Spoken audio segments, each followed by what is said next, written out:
భర్తలను భార్యలు చంపుతున్న ఘటనలు ఇటీవల ఎక్కువగా వెలుగు చూస్తున్నాయి. మేఘాలయ హనీమూన్ మర్డర్ తరహాలోనే మరో కేసు వెలుగులోకి వచ్చింది.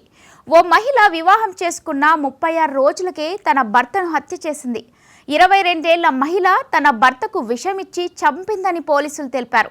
మృతుడి తల్లి ఫిర్యాదు ఆధారంగా అతని భార్యను అదుపులోకి తీసుకున్న పోలీసులు కేసు నమోదు చేసి దర్యాప్తు చేస్తున్నారు.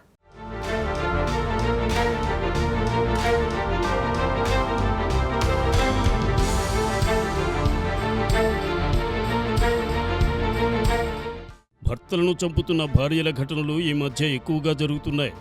ఇటీవలే హనీమూన్ కోసం మేఘాలయ వెళ్లిన నవవరుడు రాజా రఘువంశీ అక్కడే దారుణ హత్యకు గురయ్యాడు. నవవధువు సోనం తన భర్త రాజా రఘువంశీని 20 లక్షలకు సుపారీ ఇచ్చి హత్య చేయించిందని పోలీసు విచారణలో తేలింది. ఈ కేసు దేశవ్యాప్తంగా సంచలనం సృష్టించింది. ఈ ఘటన జరిగిన కొన్ని రోజులకే జార్ఖండ్ నుంచి ఇలాంటి షాకింగ్ ఘటన వెలుగులోకి వచ్చింది. పెళ్లైన 36 రోజులకే భర్తకు విషం పెట్టి చంపింది ఒక భార్య. ఈ ఘటన జార్ఖండ్ రాష్ట్రం గర్హా జిల్లాలో చోటు చేసుకుంది.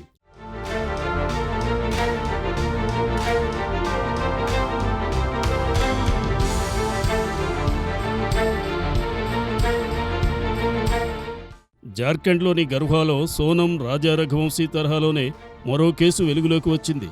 ఇక్కడ ఒక మహిళ వివాహం చేసుకున్న 36 రోజులకే తన భర్తను హత్య చేసింది. 22 ఏళ్ల మహిళ తన భర్తకు విషం ఇచ్చి చంపిందని పోలీసులు తెలిపారు. సునీత బుద్నాథ్ సింగ్కు మే 11న వివాహమైంది. వివాహం జరిగిన మరుసటి రోజే సునీత తనకు భర్త ఇష్టం లేదని చెప్పి పుట్టింటికి వెళ్ళిపోయింది. దీంతో ఇరు కుటుంబాల పెద్దలు ఆమెకు నచ్చజెప్పి కాపురానికి పంపించారు. ఈ నెల 15న భర్త తినే భోజనంలో పురుగుల మందు కలిపి పెట్టింది. బుద్నాథ్ నిద్రలోనే ప్రాణాలు కోల్పోయాడు.